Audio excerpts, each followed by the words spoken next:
आजकल 2 दिन से टीवी में चल रहा है कि प्रधानमंत्री जी के सुरक्षा में चूक हो गई। 24 घंटा यही चल रहा है। एक तो प्रधानमंत्री के पास 56 इंच का सीना है, तो फिर उनके घबराने की क्या जरूरत है। दूसरा, कह रहे हैं कि प्रधानमंत्री किसी पार्टी के नहीं होते हैं, देश के होते हैं। ठीक बात है, तो प्रधानमंत्री अगर किसी पार्टी के नहीं होते हैं तो किसी पार्टी का जाकर के चुनाव प्रचार भी नहीं करना चाहिए। और तीसरा कि अगर सिक्योरिटी लैप्स हुआ है तो आप प्रधानमंत्री हैं, आपके पास सरकार है, गृह मंत्री आपका दोस्त है, जय शाह का पप्पा अमित शाह, एसपीजी उसके अंडर में है। आप जांच करा करके देख लीजिए कि कहां लैप्स हुआ है। पाकिस्तान जाकर के बिरयानी खाए तब इनको डर नहीं लगा, अपने ही देश में घूमने में इनको डर लग रहा है। पल में तोला पल में मासा, ये तो नहीं चलने वाला है साहब। एक तरफ कहते हैं कि मजबूत प्रधानमंत्री हैं और दूसरी तरफ डर करके भाग जाते हैं। ऐसे नहीं चलने वाला है साहब। आप मुद्दे को भटकाना बंद कीजिए। और आजकल यह बात हम सब लोग समझने लगे हैं धीरे धीरे कि टीवी खरीदते हैं हम लोग अपने पैसे से और टीवी को रिचार्ज कराते हैं अपने पैसे से, लेकिन टीवी में जो 24 घंटा न्यूज चलता है उसमें हमारे आपके जीवन से जुड़ा हुआ एक भी मुद्दा नहीं होता है। टीवी को बंद कीजिए और अपने जीवन में झांक करके देखिए कि आपके जीवन में क्या हो रहा है।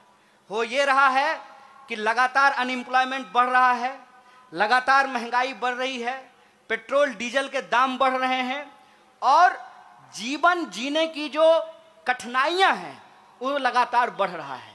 और इस बात को भटकाने के लिए रोज नया नया तमाशा खड़ा किया जाता है। आजकल 2 दिन से टीवी में चल रहा है कि प्रधानमंत्री जी के सुरक्षा में चूक हो गई। 24 घंटा यही चल रहा है। एक तो प्रधानमंत्री के पास 56 इंच का सीना है, तो फिर उनके घबराने की क्या जरूरत है। ऐसे नहीं चलने वाला है साहब। आप मुद्दे को भटकाना बंद कीजिए। मुद्दा यह है कि कितना भी आप प्रचार कर लीजिएगा ना, सच सच होता है। एक बात बताइए कि नारियल के पेड़ के नीचे खड़ा हो जाएं और हम 1 लाख बार बोलें आम है आम है आम है, तो नारियल आम हो जाएगा। कहते हैं बंदर क्या जाने आदि का स्वाद, बंदर क्या जाने आदि का स्वाद और संघी क्या जाने आजादी का स्वाद। जो लोग इस देश की आजादी में शामिल नहीं थे, जिन लोगों ने इस देश को आजादी नहीं दिलाई, उनको इस देश की आजादी से प्यार भी नहीं है। कहते हैं ना, जो बनाता है उसी को दर्द होता है। महिलाएं इस बात को बखूबी समझेंगी कि जो माँ 9 महीने बच्चे को अपने पेट में रखती है, उसको मालूम होता है कि माँ बनना कितना मुश्किल काम होता है।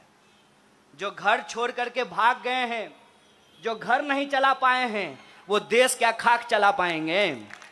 इसीलिए मैं आपसे कहता हूं कि आज के डेट में इस देश की जो बहुसंख्यक आबादी है उसको ये सोचना पड़ेगा कि उसका मुद्दा क्या है। और उसका मुद्दा है एम्प्लॉयमेंट, उसका मुद्दा है महंगाई, उसका मुद्दा है पॉलिटिकल, सोशल, इकोनॉमिक और कल्चरल पार्टिसिपेशन। उसका मुद्दा है कि इस देश के अंदर महिला हो या पुरुष हो, काला हो या गोरा हो, सबको जो बराबरी से रहने का हक मिला है वो बराबरी का हक। यहाँ कुछ सिपाही खड़े हुए हैं, ये संविधान की ही ताकत है कि सिपाही जो डंडा लेकर के खड़ा है उसका वोट भी एक होता है और इनके जो डीसीपी और डीजीपी होंगे उनका वोट भी एक होता है। ये देश के लोगों का मुद्दा है और इस मुद्दे से लोगों का ध्यान भटकाने के लिए तरह तरह का तमाशा रचा जाता है, तरह तरह का तमाशा खड़ा किया जाता है। और इस तमाशे के खिलाफ जो जनता है उसका जो सवाल है, उस सवाल को उनके बीच में ला करके रखना ये हमारी जिम्मेवारी है। और इस जिम्मेवारी को कांग्रेस पार्टी हर हालत में उठाएगी। आजकल कांग्रेस पार्टी के लिए कुछ नए नए शब्द गढ़े गए हैं। जैसे मैं जब आ रहा था तो मुझे किसी ने कहा कि टुकड़े टुकड़े का पोस्टर लगा दिया है। हमने कहा कि देखिए हम बड़ी प्राउडली कहते हैं कि हम टुकड़ा टुकड़ा करेंगे भाजपा का, इतना टुकड़ा करेंगे ना कि फिर ये फेविकॉल क्या फेविक्विक लगाने के बाद भी ये जुड़ नहीं पाएगा। और ये जितनी कोशिश कर लें, ये 3 आरोप लगाते हैं मुख्य रूप से। एक, हिंदू विरोधी होने का, तो मेरा तो नाम कन्हैया है।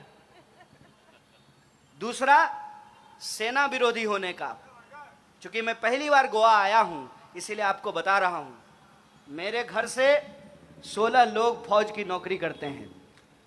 और तीसरी बात जो मैं कर रहा था, जिसकी वजह से मैं कांग्रेस पार्टी का ये खेस अपने कंधे पे रखा हूं, मैं ऐसे परिवार से आता हूं जिस परिवार को स्वतंत्रता सेनानी का पेंशन मिला करता था। मैं उस पार्टी का दामन इसलिए थामा हूं कि सवाल किसी को प्रधानमंत्री या मुख्यमंत्री बनाने का नहीं है, सवाल देश का है, सवाल देश को बचाने का है। मैं बार बार आप लोगों से एक आग्रह कर रहा हूं, देश रहेगा तभी न राजनीति होगी, देश में लोकतंत्र रहेगा तभी न कोई मुख्यमंत्री बनेंगे। धर्म के नाम पे इंसान को आपस में लड़ा रहे हैं और देश का जो असली मुद्दा है उसको गुमराह कर रहे हैं। ऐसे सिचुएशन में आपको और हमको ये तय करना पड़ेगा कि अगर कोई बीमारी है तो बीमारी का ऑपरेशन किया जाता है। अक्सर हमसे लोग ये सवाल पूछते हैं कि क्या विकल्प है, भाजपा का क्या विकल्प है। मैं कहता हूं बीमारी का विकल्प नहीं, इलाज होता है, और भाजपा का इलाज कांग्रेस है, इस बात को याद रखिएगा।